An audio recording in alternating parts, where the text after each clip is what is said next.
this. I always enjoy these kind of Zoom meetings with folks who are plugged into energy and the energy transition.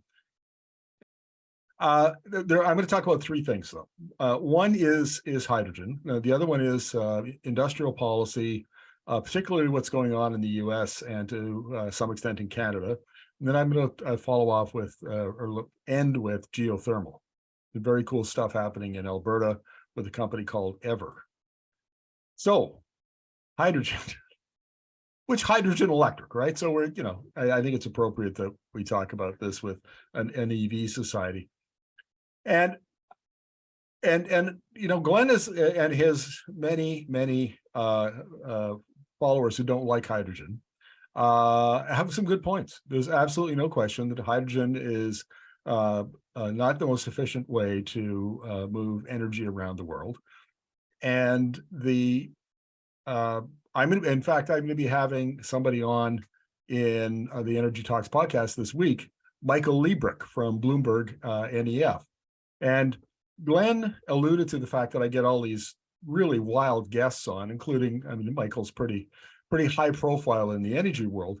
And the reason is it was August of 2019, we started doing Zoom interviews, and they were pretty primitive at the beginning, but we're a little more sophisticated now.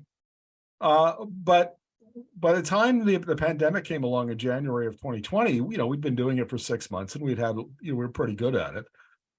And all of a sudden, there were these experts all around the world who were sitting at home in quarantine with nothing to do. And so I would email them, and there might be the International Energy Agency or cabinet ministers, or, it didn't matter.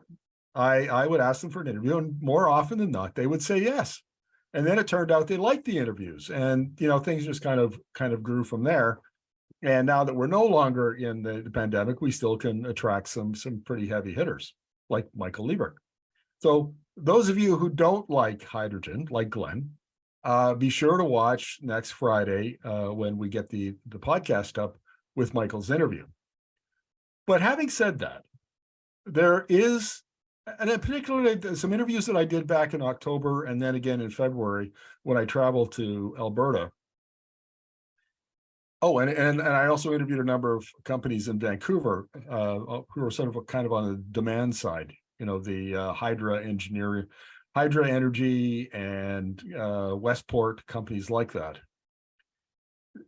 My take on this is that hydrogen is still what we call a wild card technology. That is, it's not ready for prime time yet. Nevertheless, it shows enough potential that we should continue developing it until we shouldn't, until it's very clear that it's not going to work, or maybe it only has a few use applications instead of the many we thought we were going to have. That's fine.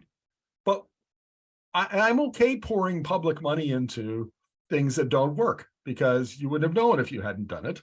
And if it turns out that you were wrong, and there are applications and they're fairly large, then maybe you have an early mover advantage. And if there's nothing we've learned from the Americans, is that this is a great use of public dollars, even when they fail.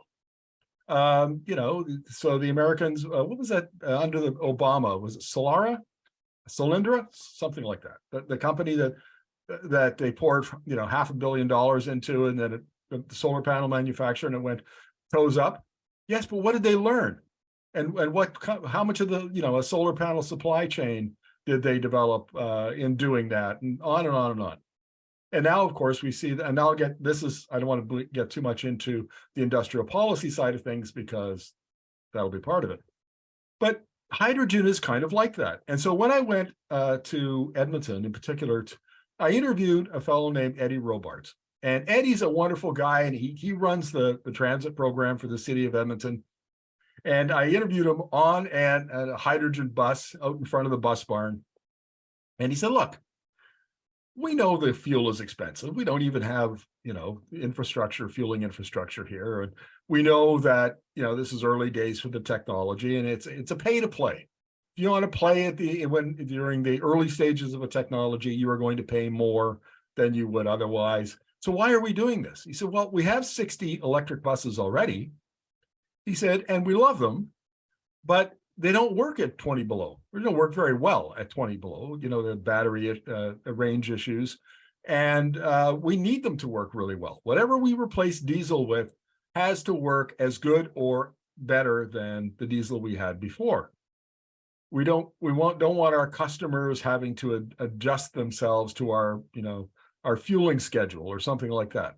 So he said that's why we're interested in hydrogen. So there's a pilot project going on underway with a number of municipalities in the Edmonton region. Strathcona is another one, and they want to see how this thing performs. And so they'll get the hydrogen will be brought in by truck, which is really inefficient and costly, but that's all they have for now. The government of Alberta has put out a request for proposal to build hydrogen fueling infrastructure, fueling stations, and so on in the province, but that's going to be a year or two before, or more, who knows, before it's completed. So in the meantime, this is what they're going to do. But they want to test these things at 20 below, 30 below, 40 below, who knows? I mean, it's Edmonton, right? It's, the polar capital of Canada. So, and he said they work well. They do a good job. They don't freeze up, and they perform, quite well. And they're expecting that over time, cost of the bus will go down, the cost of the fuel will go down.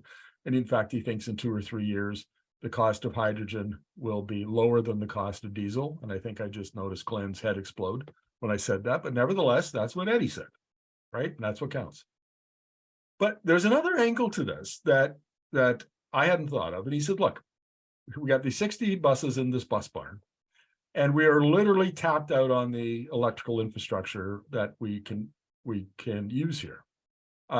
We could upgrade it, and it's going to cost us a lot of money. EPCOR, the local utility, isn't going to pay for it. We have to pay for it. And we don't want to do it. If we could find if this hydrogen will work and the province will build the fueling infrastructure for us, then we'd much rather have the province pay for it. So those are some the considerations, and some of them we maybe wouldn't have thought of, which is fair enough. And the other thing and then that same trip that I went, I attended a press conference where they launched a pilot project by the Alberta Motor Transport Associations. They have 2 hydrogen fuel cell powered semi-trucks, Class 8 trucks, and they're going to be hauling freight back and forth between Calgary and Edmonton for 2 years. And they have 80 commercial carriers that are going to be participating. So I don't know. I assume that the 2 trucks will be divided up between the 80 carriers, and you have it for a week or 2, and you get to test it out. And so I had the opportunity to interview people like Riel Durand from Bison Carrier, and why are they doing it? And they want to get their emissions down. They see electric is right in the medium duty space is probably going to be the winner there, but they think that it's still kind of up for grabs in the heavy duty between electric and hydrogen. So they're going to do this pilot project and see how it works out. And Hyzon is part of it, the manufacturer, and Nikola was there. Got a chance to interview one of their executives. And again, it's exactly the same rationale as it is for the buses. This is unproven technology. Let's go out, test it, prove it out. It either works or it doesn't work, or maybe it needs more development, and we'll see how it goes.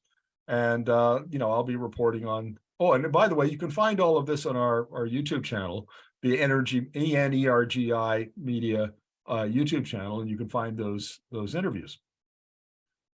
So those are the points I wanted to make about the emerging hydrogen economy. Still very unproven. Still, the whole thing could fail, right? We may find that there is no use case for any of this hydrogen, or we might find that it has very, very narrow applications, or we may find that it has broader applications, even though electric is still going to predominate in most of the transportation sector. So we'll see how this plays out. And somebody put a fire extinguisher and put out Glenn's hair. So I know he's lit it on fire a couple times during my remarks. Okay, Now, the second thing I want to talk about is the U.S. Inflation Reduction Act and industrial policy writ large. In August, the Biden administration, the U.S. Inflation Reduction Act, $369 billion for climate initiatives, was passed by the Houses of Congress and then signed by President Biden. That isn't all that the Americans are putting into clean energy technology. There's also $280 billion that of related funding that's in the CHIPS and Science Act, and another 300 and some odd $billion in the U.S. Bipartisan Infrastructure Investment Act.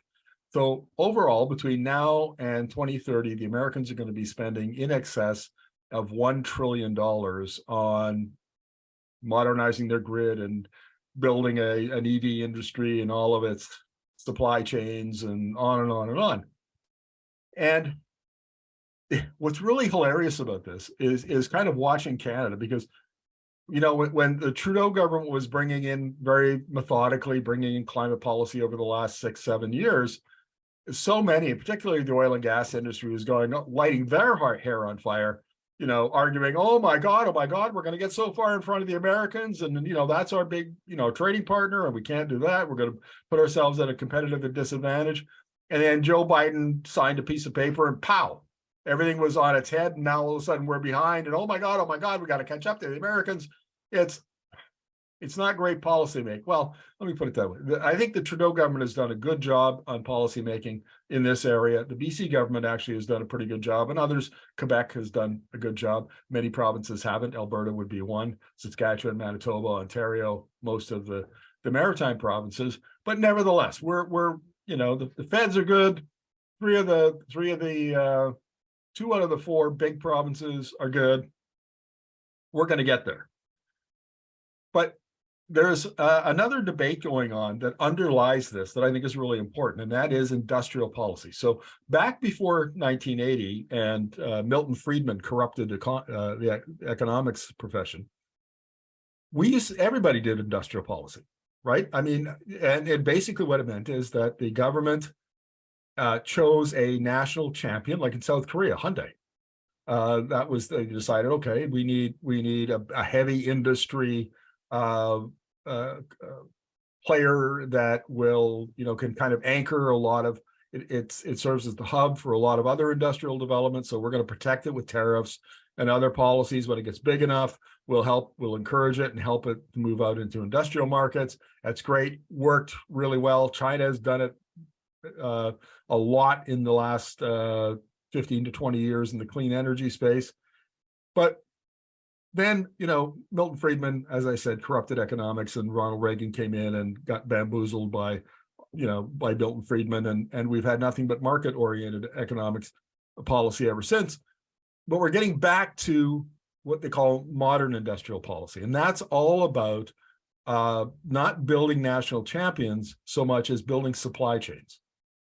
And the China has done it in a great way. I mean, yet they have big champions like CATL and batteries, BYD, and in EV manufacturing, but the amount of the supply chain that they control is just off the charts. I mean, in battery metals alone, it's almost 80%. If you want to extract or mine lithium in Canada, you still have to send it to China to be processed and then bring it back to build a battery here. It's not very economic or efficient.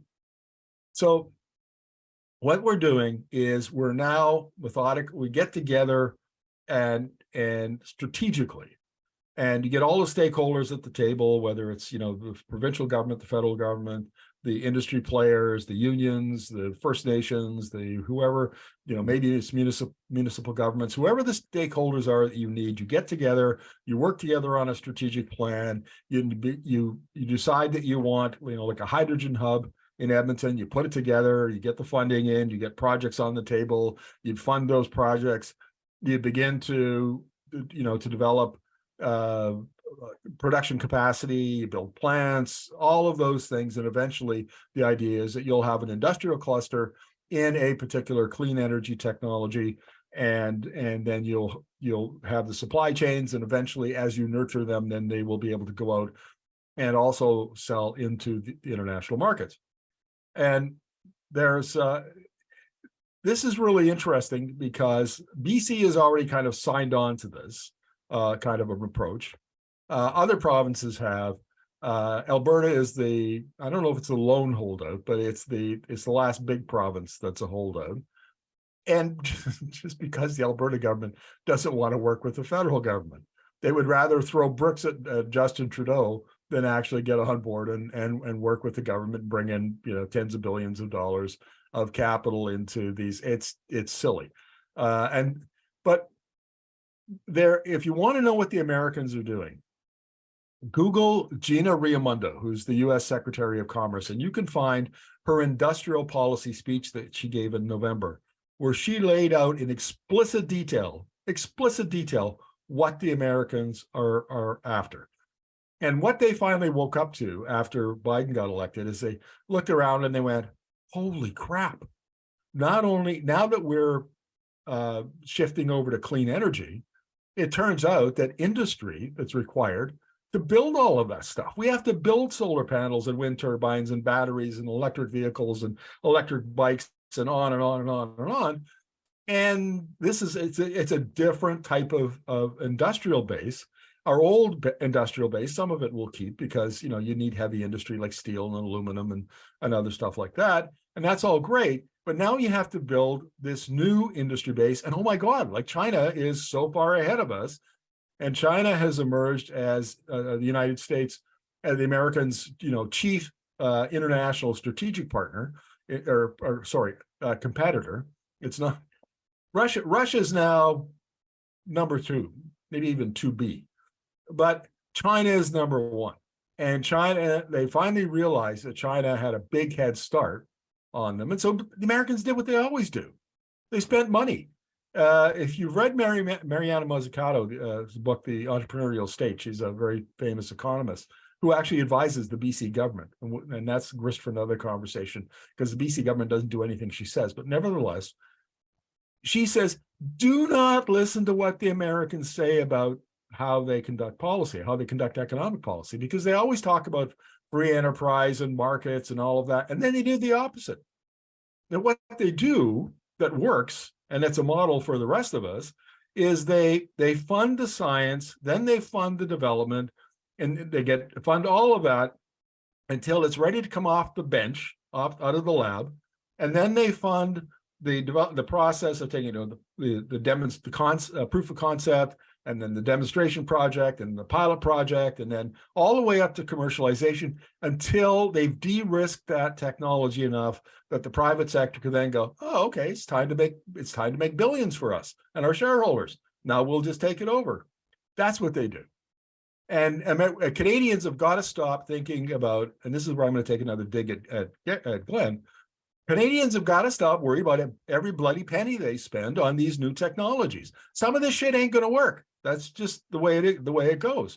But the Americans generally have the same, for their energy lending program, have the same failure rate as the VC industry, which is about 3%. And if we're going to play in this game at all, and we're going to get into clean energy technology industry game where we're building battery plants and EVs and all the other stuff that goes along with it, we're going to have to spend public dollars, and some of that money is going to get lost. And if it's probably going to be on hydrogen, so that Glenn can laugh at me for the next, whatever. And that's fine. I'm okay with that. As a taxpayer, I think we should do that because the odds are very, very good that some of that is going to stick, and some of it is we are going to build champions, whether it's in hydrogen or whatever else. And so the federal government, now here's a little bit of a story that I don't talk about publicly because I actually got paid on contract to do this. The Alberta Federation of Labor came to me last June and said, Markham, we need our own clean energy strategy, and here's some money, go write the strategy. So I did. I published it in mid-October, and Chrystia Freeland, our finance minister, read it, liked it, went out to meet with the AFL the week next week, and then got talking about industrial policy because the whole document is built around the entrepreneurial state, industrial policy, building out different industries. There are 7 missions. You can read it. You can go to afl.org and you can go through their press releases from October, and you can find a link to the report. And then they came back, and the federal government wanted a policy that says, hey, or a paper that said, hey, tell us what industrial policy is. So we wrote that, and that went in. And so you might want to watch what the BC government is doing, where they're spending their money, and the strategy that they're going to release. The third area that I wanted to talk about is geothermal. And this actually, industrial policy plays a role in here as well. So Ever Technology is based out of Calgary, and it's a group of individuals who came out of the oil and gas field. And most geothermal is what they're doing is looking for pockets of really, really hot water, half a mile, mile and a half, whatever it is, down below the surface of the earth. And they want to tap into that water, and then they want to pump it up. Well, the problem is it's very hard to find those. I mean, if you're living in Iceland, that's great. It's all over the place. But if you're not, then finding those pockets of hot water and making it economic is very difficult. What the Ever folks did is, instead of, they call that convection, what they use is a conductive approach. So just like in steam-assisted gravity drainage in the oil sands, they drill 2 wells, and they're about 50 meters apart. And as these go down into whatever depth they determine they need to, where the rock is hot enough, then they have this magnetic sensing technology at the bottom of their, in their drill bits, and they start to come together, and they join, a mile under the surface, and the 2 pipes join up, and then they do laterals. So from those pipes then go out other loops, where they'll have maybe up to a dozen of those. And you've got this great big radiator underneath the surface of the earth, and there's water flowing through it. And the water, the heat from the rocks heats the tubing. The tubing conducts the heat into the water. Then the water expands, and then you get a siphoning effect. And next thing you know, the water, you poured it down one well, and it comes out the other well. And then once you've got hot water coming out the other well, you can either use it for industrial heating or district heating, or in addition to, you can run it through an organic Rankine cycle equipment, and you can make electricity with it. And this technology can literally, you can put an Ever loop, they call it, wherever you want. You can put it outside Glenn's house. I would encourage, I'll talk to Ever about that. They might want to do that. But you can, where they're currently doing their first big commercial project is in Germany, south of Munich. And the reason they're putting it there is because, thanks to Russia, Germany is desperate to install as much clean electricity capacity as they can get. And they have a feed-in tariff of 251 euros per megawatt hour. So I was interviewing Paul Carens, who's their business development manager, and he said, if we did this in Alberta, we might get anywhere between $30 and $90 a megawatt hour in the wholesale market, because unlike BC, where it's all controlled by BC Hydro, in Alberta, you have the Alberta Electricity System Operator, and you have an open wholesale market. So that's great for a lot of things, but it's hard when you're bringing in new technology like geothermal, because you have to compete with you have to compete with wind, you have to compete with solar, and it makes the economics very difficult.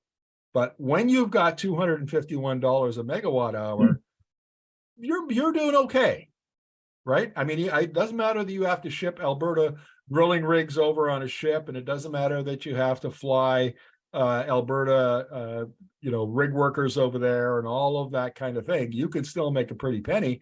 And then on top of that, the EU was so impressed with the technology that they gave them another 91 million euros to support the project. So this is They had a test project, a pilot project in Alberta, went like gangbusters, just a proof of concept. Now they've got their first big project in Germany. I think that if geothermal is going to have a future, this is the technology. This is really cool, guys. And they won't be able to produce electricity at $30 or $25 or $20 a megawatt hour, but to have basically dispatchable electricity at 50, 60, why would you build Site C? If you're BC, why BC Hydro said it's never going to build another hydro dam again after Site C. Well, here's the answer. You don't have to go build wind turbines off in the Georgia Strait or something and annoy people. You can do geothermal in BC as well as you can do it anywhere. So if anybody has a pipeline into the BC energy minister, you might want to, assuming it's still Bruce Ralston, give him a call and tell him about this really cool technology. So those are my three things that really stuck out for me. Was hydrogen starting to get some traction in Canada, industrial policy led by the Americans now, and geothermal, and particularly the Everloop. So Glenn, I turn it back to you.